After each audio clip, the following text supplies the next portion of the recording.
Hi, I'm Matt Eventoff, and I'm here with Mashhodullah Sam Aziz, Priority Power intern. Sam, welcome. Thank you. We're currently sitting here in Texas, but this story starts many, many years ago and 8,000 miles away. I told you that Sam is an intern at Priority Power. What I didn't tell you is that Sam is a hero, that Sam has impacted thousands of lives, that Sam is the reason that hundreds of heroes are currently in much better situations than they started. When I think of Sam, and I think of those three letters, I think of service, I think of altruism, and I think of might, or mighty. More on that later. Sam, again, welcome. Thanks, Matt. Appreciate it. So Sam, this story starts 20 years ago, right? You're 20? Yes. The story starts 20 years ago. Well, the story starts longer than 20 years ago, but for you, it's 20 years ago. And you are from? I'm from Afghanistan originally. Where in Afghanistan? Yeah, I'm from Kabul, Afghanistan, the capital of Afghanistan. What were your earliest memories of what you thought the United States and America were like? Yeah, Matt, it's fascinating to me every time I get asked this question. My only answer would be I grew up with Fast and Furious, Hollywood movies, and my all-time favorite, Home Alone. So I've watched all three series, and I've had the idea of United States, which are, amazing fast cars, huge streets, and all amazing opportunities as a whole. So I've had the idea of United States being an amazing country. Now, what was Kabul like growing up? Yes, basically Kabul being the capital city of Afghanistan, yet the city has limited access to resources. Streets aren't paved, streets aren't huge, and as a whole, Afghanistan and Kabul city, living over there and growing up over there is very different in many ways, from education and healthcare and food, fashion, and families as a whole. It's very, very different. Do you remember what life was growing up, or no? I don't remember when first tallies came in. No, since I was a child. All I remember is we just, were inside a household living with uncle, grandparents, traditional family. But okay. Yeah. Sam, one thing that was also very unique about the way you came of age is you came of age right after war. When you were a very young boy, a war was waged against the Taliban in Afghanistan to bring democracy to the country. The United States was heavily involved.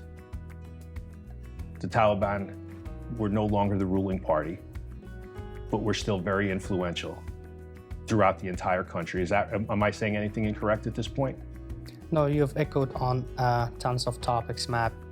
Yes, so when I was around 2 or 3 years of age, tally rules were defeated by this new regime, new government. And from that point going on, opportunities and resources were available for not only males, but females as well. They had the opportunity to go out, educate, and learn and develop as they go. Once again, you were the oldest in your household, and you were a young man growing up. So I'm sure you were interested in things that young men are growing up all over the place are interested in, like sports. What was your favorite sport growing up? Yeah, my favorite sport since childhood, I did gymnastics for a little bit. And after that, I transitioned to an advanced version of gymnastics, which is parkour.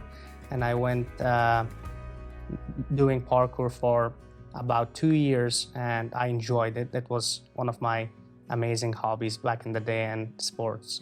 What was your favorite subject in school? I liked mathematics and science. Those were the two areas that I enjoyed the most. And what did your dad do for a living? What was your dad's job? Yeah, so he owned a personal business, mainly expert in logistics, imports and exports. And what's funny about that is his business name or his company's name was under my name. It was called Mashhodullah Aziz Logistics .co. And yeah, he used to be a successful entrepreneur, business owner, and yeah. Did he talk about work at the dinner table? No. As a dad, he took into account to take care and protect and provide for his family, no matter what it took, no matter how bad his day was, he would always show up with a big smile, and he was always there to support us. He would never ever bring up any subjects or topics work related.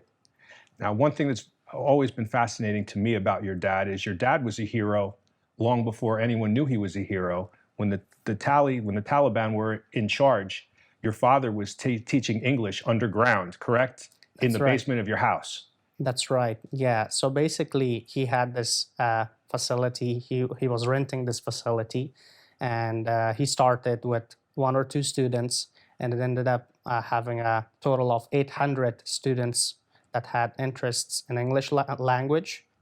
One thing that you didn't know, you've told me your family didn't know, and none of us certainly knew, was that while your father was running Mashhodullah Aziz Logistics LLC.co, he was actually working as an interpreter, a cultural expert, and a translator for the U.S. Special Forces, running high-risk missions, over 100 of them, to help keep the country free of Taliban rule and to ensure that people within Afghanistan had freedom. A true hero. Heroics that are, to me, at an unbelievable scale and level. But you had no idea. Yes, that's true. Including me, my family as a whole, we had no idea what my dad was up to. But once again, when the government collapsed, we started realizing that my dad was doing something special, something that he never talked about. And his characteristics of patriotism and love towards country had led him to get involved in those type of actions and heroics. So as America started slowly withdrawing from Afghanistan, and it was a slow withdrawal over a long period of time, did you notice any differences within the country? Was there any difference in how how it impacted your life or your family's life? Yeah, so when things started changing, the news, we would listen to the news. Mostly people who have limited access, they would listen to radios. We thought it's just the news, a regular news, because every day in Afghanistan, there wasn't a day that went without suicide attackers, bombers, and civilian casualties. We thought it might be a random news that bad guys are starting to take over. We ignored it for a couple of times. But for sure, people were start panicking, and everywhere was trauma and anxiety as a whole. So we tried to ignore it for the first few months and moments. And so long before this, your father, under something known as the special immigrant visa application process, was trying to get citizenship for your family based on his heroics during the war and post-war. Did you know that he was trying to get citizenship in the United States at that point in time?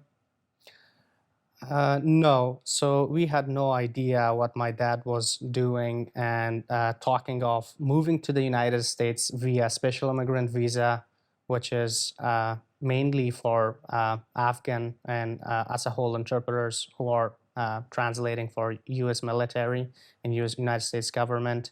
So we had no idea that my dad is entitled to those benefits, and we would end up getting a SIV visa. But all I knew was he was trying to do something different, and he was basically trying his best. So we never had an idea of what is SIV as a whole. Now, Sam, when was the first time you can remember or recall hearing the name Chad Robichaux? Well, that's funny. Every time when I see Uncle Chad, I call him now. So he mentions, like, you were like very small when I saw you first, and now look at you, you're a grown man. So when we evacuated from Kabul to Abu Dhabi, that was when I first saw Mr. Chad after a long, long time. And it was very, very heart-touching moment for me. For those who don't know, Chad Robichaux is a true war hero, a Marine recon specialist, served countless tours in Afghanistan, among other places, and has helped thousands and thousands of military veterans through his foundation, the Mighty Oaks Foundation. Mighty, as in M, in Sam. Sam's father was an interpreter, a cultural expert, and a translator for Chad and many of Chad's teammates during operations, and developed a close relationship with your father. As you said, Uncle Chad. And Uncle Chad and your father had an amazing chemistry, as you would serving over 100 missions together in life-threatening situations. So now we fast forward to April 2021, and what had been a slow withdrawal accelerated dramatically and very, very quickly. The country was descending into what appeared to us on television as chaotic. Walk me through April 2021 in your memory, Sam. Yes, Matt. So we started hearing the news, and as a whole, people with limited access, they would listen to radio. So bad guys started taking over province by province, and they were getting closer to capital city, which we lived, and we lived there majority of our time back in Afghanistan. We heard the news, and really it started bringing sadness, unfortunateness, and really chaotic feelings within people's hearts, which bad guys, they're starting taking over again. They're fighting against the present regime, and it was really, really sad and impacted people in a negative way. And at that point, you still didn't know what your father had done to help U.S. Special Forces, correct? That's right. And as an aside, for those who don't know or haven't read it, Saving Aziz is a book on the table right here. It is about Sam's family. It is about Sam. It is about Chad Robichaux. It is about the heroics that so many people were involved with to help so many people who helped the United States. That was the first time, if you recall, Sam, the first time I met you was during the book launch in Washington, D.C., where there were many, many heroes who were talking about your father and his heroics, and there to honor your family and there to honor Chad. So again, we're in April of 2021, and the United States is withdrawing, and the Taliban is taking control of province after province after province. They're also obtaining lists of who had helped the Americans, correct? That's right. And who had helped the people who had defeated them the first time. And this gets us to the heroics of Chad and the Mighty Oaks Foundation and so many other people pulling together in an effort to get your family and so many other families that had helped our troops on the ground in Afghanistan out and out of harm's way. Do you remember where you were when your father said, "Time to go"? Yes, Matt. So we were listening to the news, and we were hearing like bad guys are starting to take over province after province, and they're searching for targeted people. So we had no idea of my dad being involved, and my dad might appear on those lists. The moment we started realizing that our life was at stake, my dad mentioned, okay, it's time to go. We have to leave everything. We ended up taking a backpack, a pair of clothes, and just ourselves at our lives at stake. That was a very, very unfortunate and sad moment for me throughout my life. Millions of people would say, well, in that situation, I would do this or I would do that. But thankfully, for so many of those millions of people, me included, we haven't been faced with that situation. You actually were. Your dad said, we have to go now. Did you question him? Honestly, it was a very shocking moment for me. I had no idea. I was thinking of thousands of things were happening at once. We had to leave everything, memories, our valuable assets that we had, cars, home, everything. And as a whole, it was a very, very shocking moment, but our lives were at stake. We had to do something and try to avoid something worse, avoid the worst, avoid of something bad happening to us and our family. How old were you in April 2021? Yes, I was 18 years old when all these tragedy stuff happened, and I remember it as yesterday. So it's fascinating that how fast time flies. Now, there are, and again, the accounts in the book are riveting and amazing, and it's just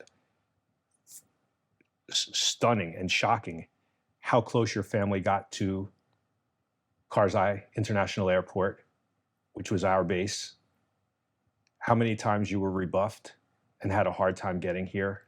And you have to read the book to really get an appreciation for how difficult this time was. But you were finally escorted onto the base. Tell me about that moment.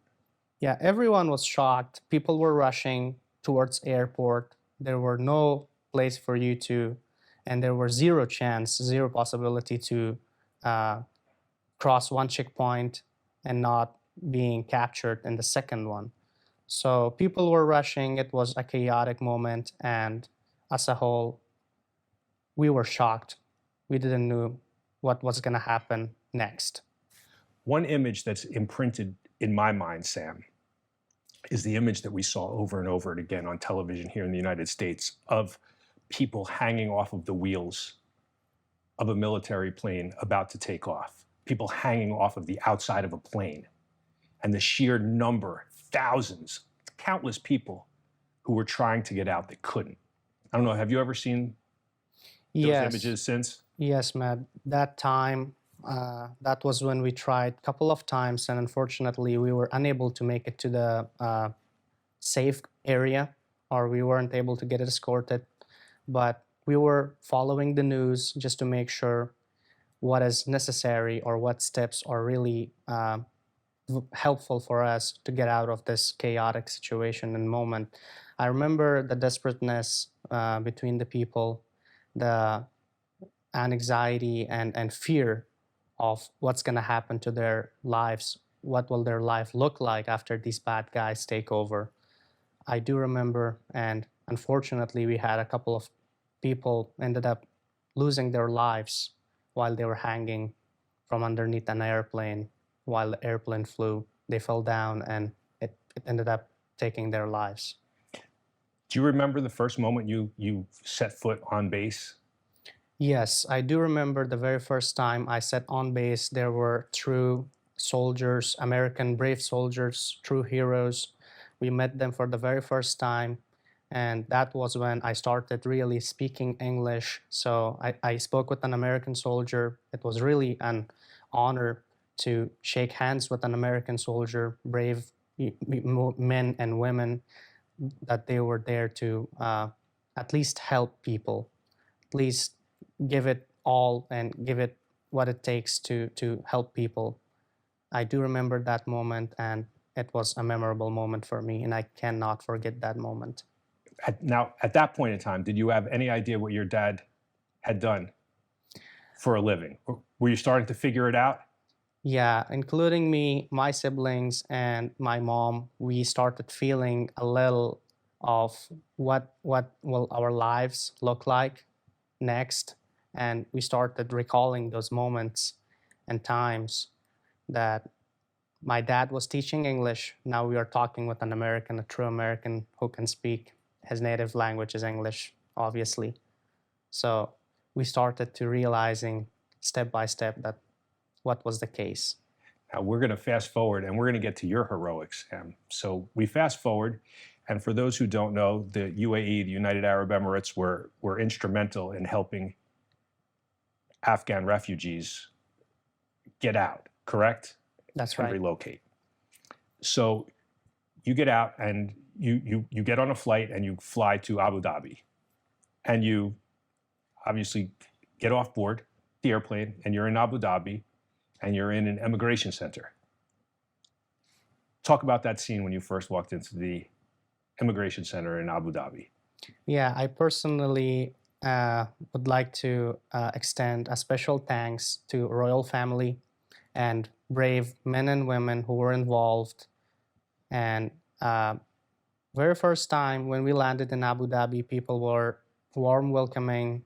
They said hello to us. They gave us flowers. They treated us. They gave us food. They gave us water, and they provided shelter, which was very, very heart-touching to me. And right at that moment, I saw the value of helping mankind. I saw the importance of helping each other. That's what really matters. And it really hit my heart. So once again, a special thanks to the royal family and brave men and women who were involved in evacuating families in need and families whose lives were in danger. So you get to the facility, and obviously you're not alone. I don't know, are there hundreds, are there thousands of other Afghan nationals in the center? So basically, right after we landed inside Abu Dhabi military air base, we were escorted to this facility called Emirates Humanitarian Center, in short terms EHC. This facility, there were a few families that were evacuated and their flights were manifested at first. So there weren't a ton of people, I would say. And the very first evacuees, after those other folks were there already, was us. So a total of 20 people, including our family, within this huge facility that can carry over thousands and thousands of people and can provide basic necessities at once. So the facility was empty and we were the second evacuees. But that changed quickly. How quickly? Yes. So basically the NGOs and, once again, brave men and women who were involved in evacuating us saw a value and they had the opportunity to assess and help and evacuate ultimately Afghan citizens, Afghan nationals, eligible Afghan nationals, and passport holders, green card holders. So they evacuated 16,000 of people within few days, and ultimately it ended up, it led up to saving 17,000 more people within a period of 1 month. And this is, again, where the heroics of Sam, well, I would argue that Sam was a hero from a very young age, dealing with what he's dealt with. But this is where the heroics of Sam really stand out, because you have thousands of people in the humanitarian center, and there is a lot of work to do. And as is always the case in a crisis, there's never enough hands on deck. There are never enough people. So you and your father took matters into your own hands to really help this situation and help people and help the humanitarian center get people where they needed to be. Tell me what you did. Yes. So back in Abu Dhabi, when the number of people started increasing, there was this big need of serving those people. People were in an emergency situation. They left everything, including their travel documents, their legal documentations, and you name it. They left everything, and they only came with a pair of clothes and a hope for the future, a good future. So there was a need of helping them. Some people weren't fluent in English. They needed interpreters to assist them to talk to a representative. And they needed legal documentations like marriage certificates, passports were expired. They needed passport extensions.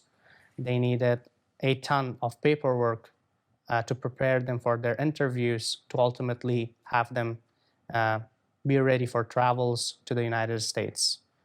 So my dad was the main point of contact at first, and he got me involved just to have the experience and once again, give me the opportunity to assist people in need.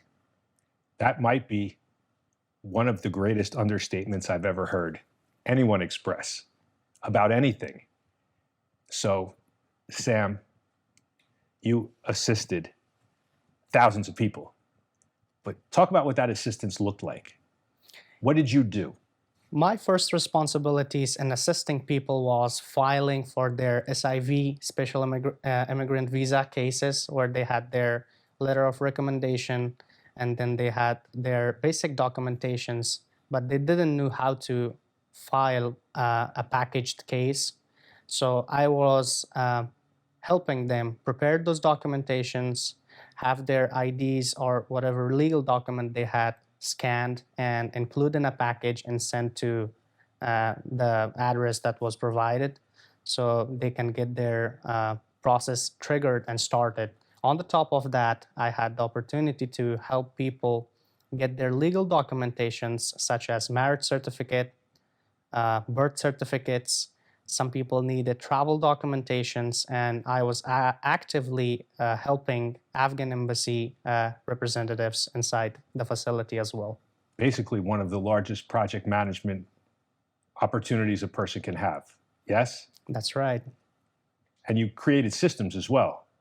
I know this from our first conversation together. Talk to me about some of the systems you created, or one of the systems you created. Yes, so back in Abu Dhabi, of course, there were amazing opportunities, and they had standardized healthcare personnel that they would assess people for COVID-19 checkups every week or bi-weekly. So with all those limited and restricted policies, people weren't allowed to move from one building to another building.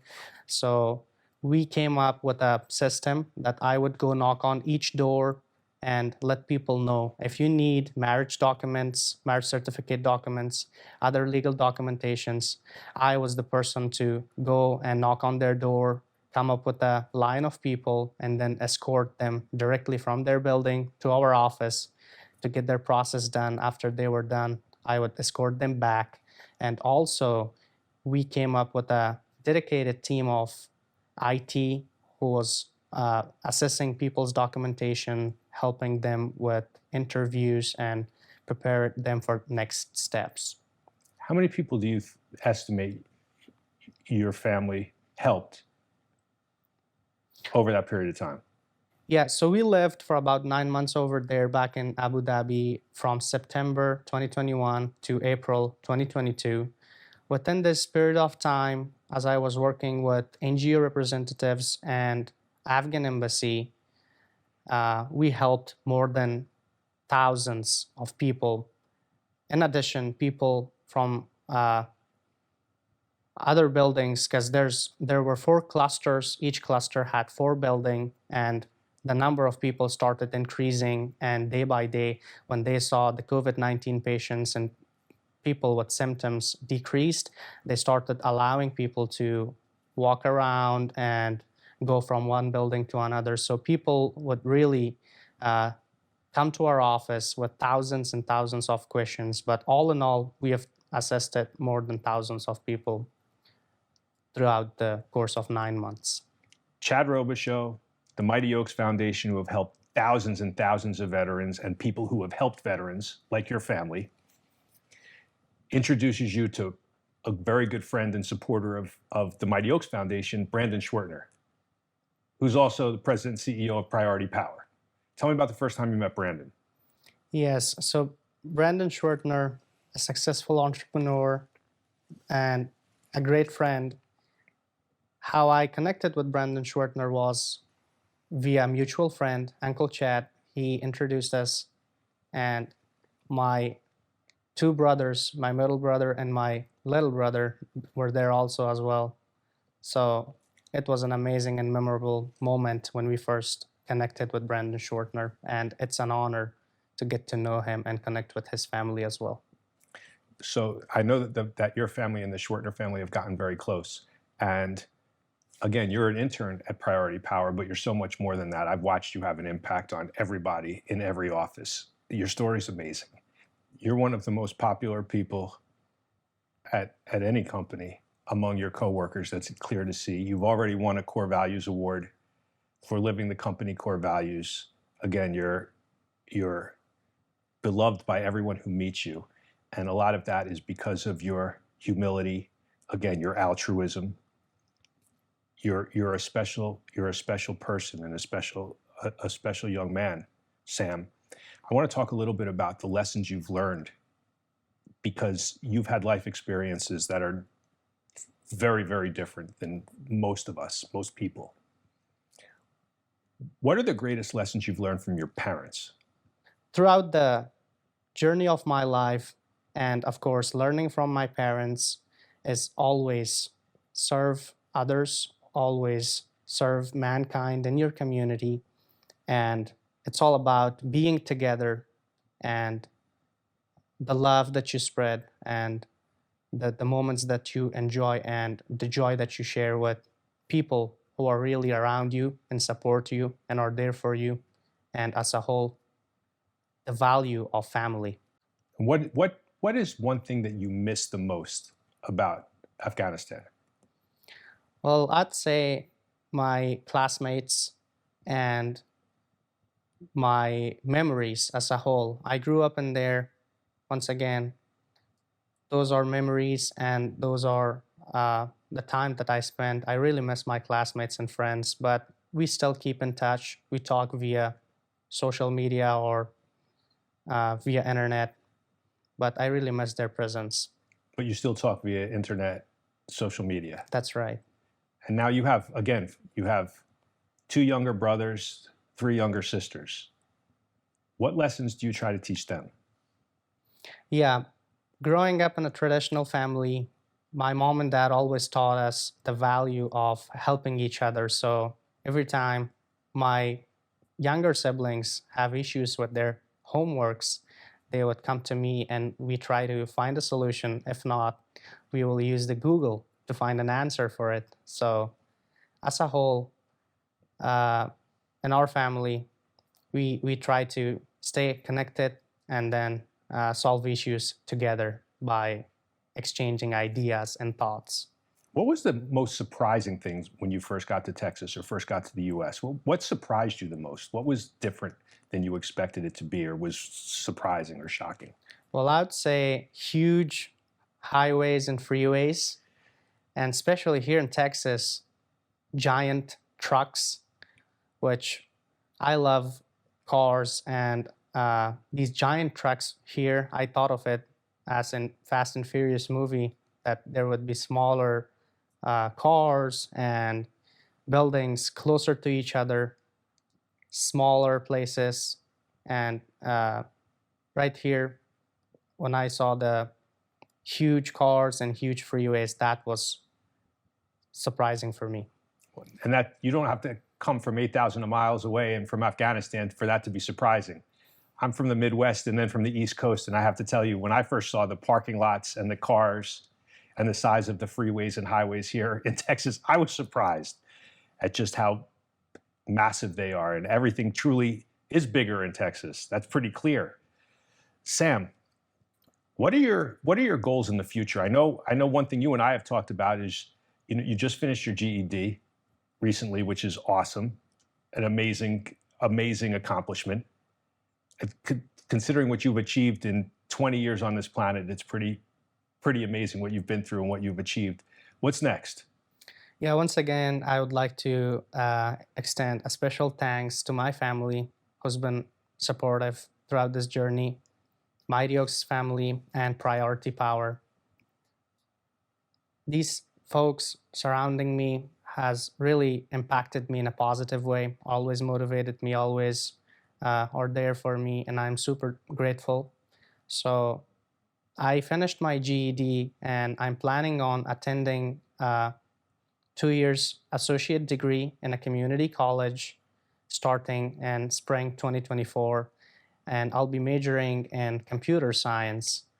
I've had this passion and desire to learn more and more topics related to software, IT world, and technology as a whole.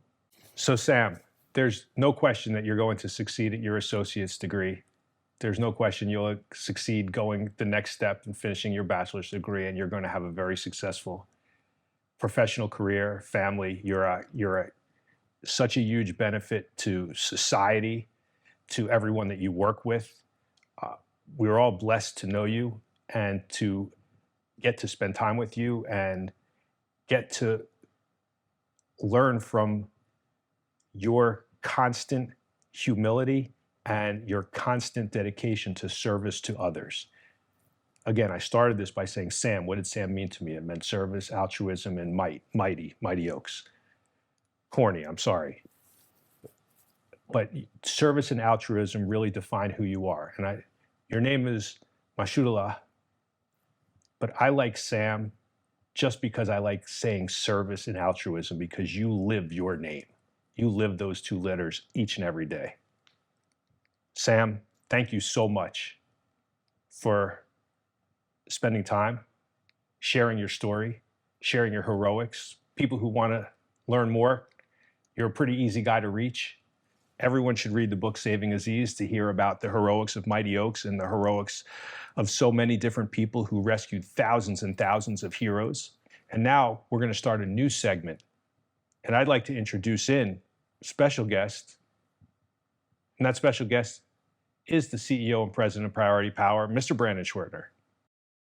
Guys, thank you for having me, getting me out of the office for one, and this, wherever we are, this beautiful setting, and two of my favorite people. So first, thank you, Matt, for being here and helping us tell a really, really important story. Mashud, salam alaikum. Walaikum salam. Thank you for being here. Matt, I'll turn it over to you. I don't know what we have in store, but I'm really excited, not because you're here, but because one of my favorite people are here. I agree. And again, from 8,000 miles away, Sam, from right here in Texas, Brandon, this is going to be a fun little game. I'm going to ask you a word, and I'm going to ask you to use that word to describe each other. Okay. Okay? Interesting. Okay. Not fair, but interesting. Very unfair. Fun for me, though. First word, Brandon, I'll ask you to describe Sam, what the word means to you. Friend. I'm an introvert. I don't have thousands or hundreds of friends. I don't have dozens of friends. It's a very small group. I think friendship is earned. I don't think I can lay claim when Mashod said we're friends, then I'll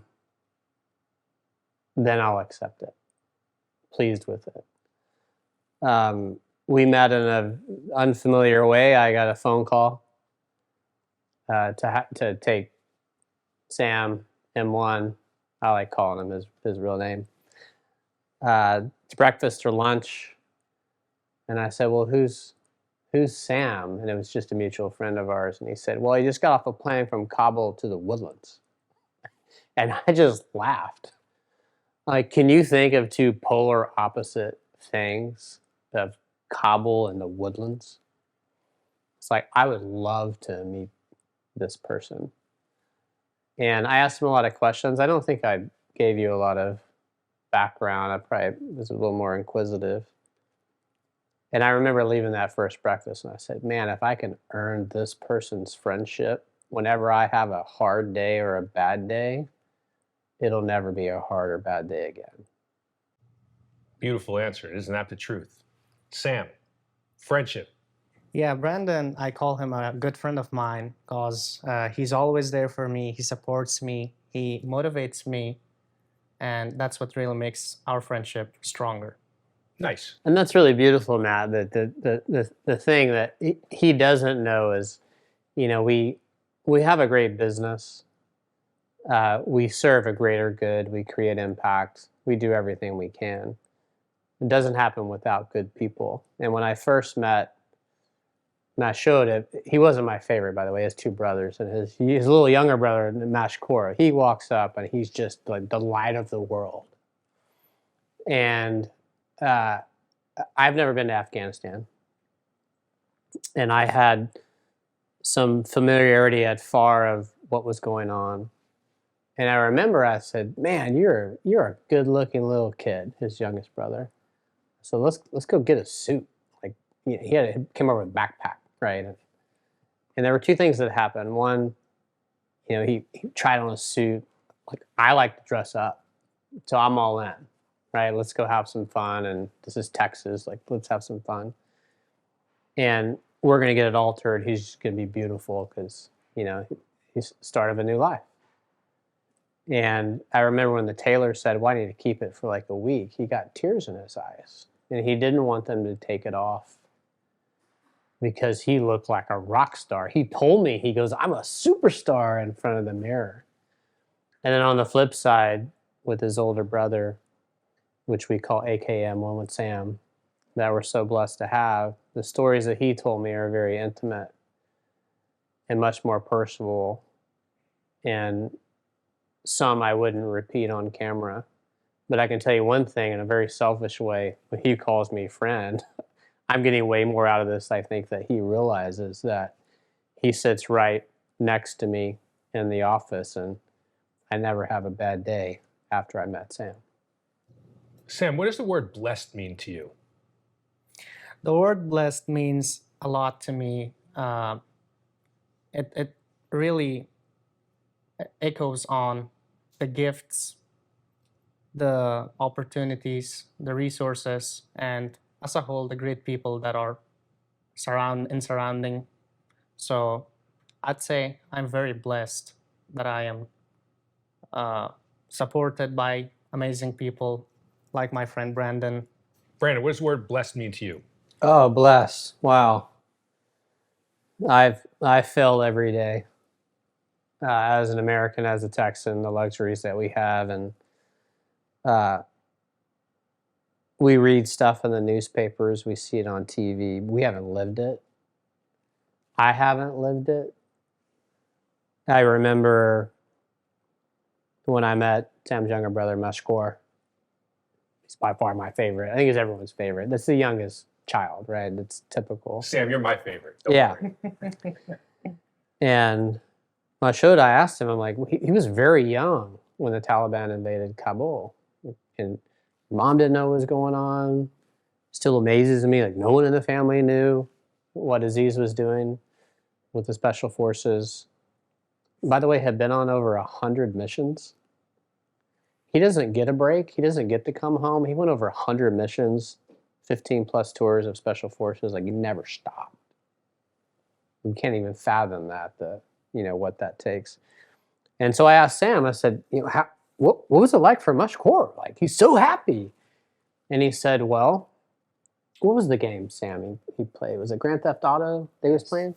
Grand Theft Auto. He said, he played Grand Theft Auto. I'm like, well, yeah, but there were Taliban running around raiding houses, and they had a list. They're trying to find interpreters and kill their families and the whole thing. And I remember the integration process when Mashkodullah came over, that he associated with what was going on around his house as the live video game. He didn't process it as actually happening. And it was probably, I don't know, led by you or your father, but that's what they did for their younger brother when they knew that real lives were at risk. And so when we think about that as Texans, Americans, or anywhere we live in a prospering economy,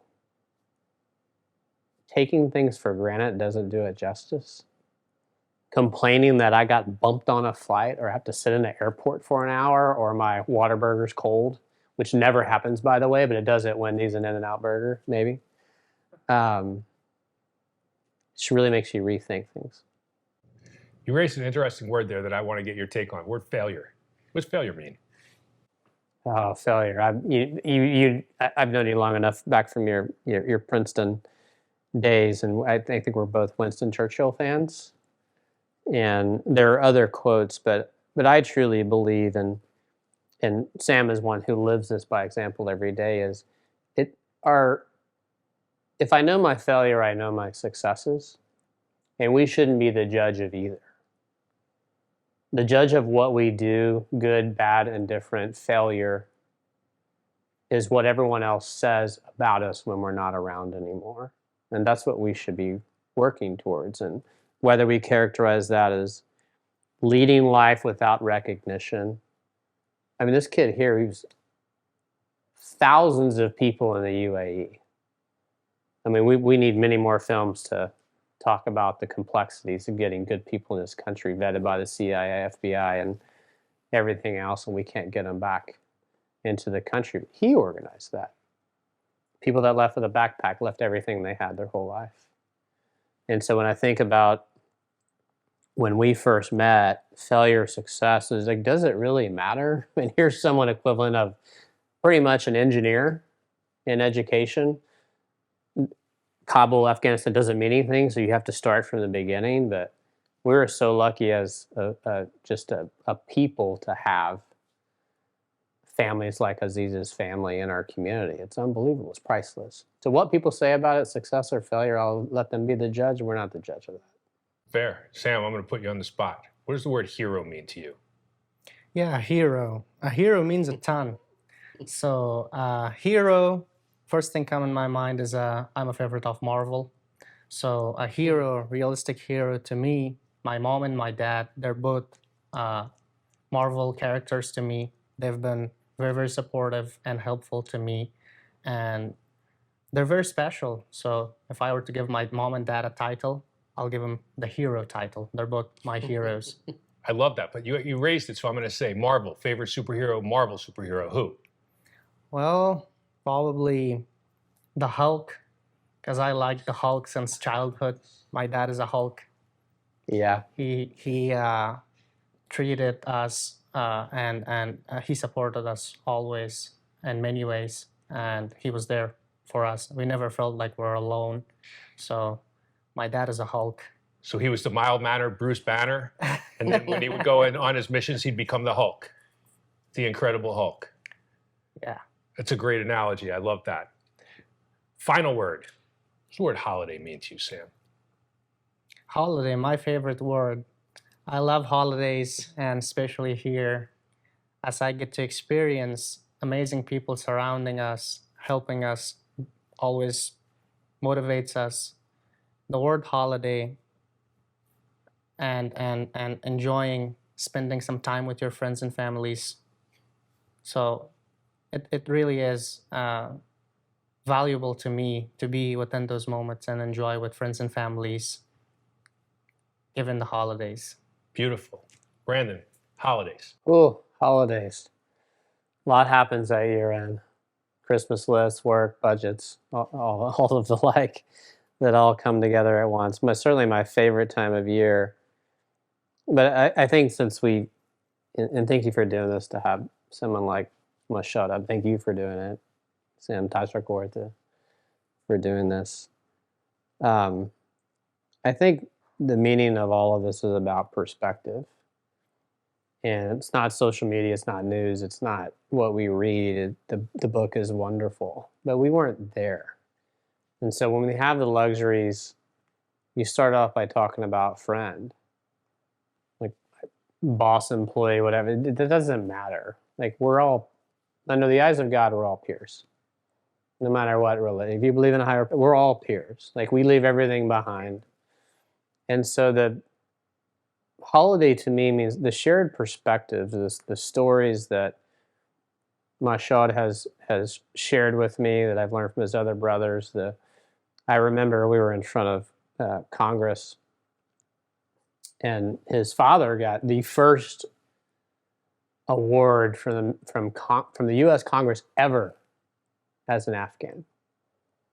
And I'm sitting there, and there's these special forces all around and what have you, completely in tears. And I had talked that week about the real hero was his mom. Because I don't know about you in New Jersey, but you allowed that to happen. Like, what in the world? He's running around with Uncle Chad and jumping out of cars. And like, how'd you let this happen? And then I got down off stage, and Mashhad kind of gave me an elbow. He goes, my mom didn't know any of this was going on. And my jaw just dropped. And so whether you knew or didn't, this is the general sacrifices we have as humanity in the shadows without recognition, doing the right thing. Who cares what people write or what's in the news?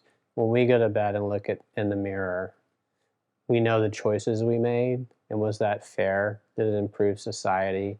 That's what I learned from people like Sam, so we're lucky to have him. That's the holidays for me. I'll finish it off. The holidays, to me, go back to a word we spoke about earlier, and that's blessed. I think when we hear stories like Sam's, when we realize just how fortunate we are, when we realize just how precious life can be and just how quickly things can change, I think we're all just very, very blessed, and we're all very, very blessed to have a support system and to have support systems to have one another. And personally, I feel very blessed to call both of you my friends. So thank you. Well, Thank you very much. Thank you. Thank you.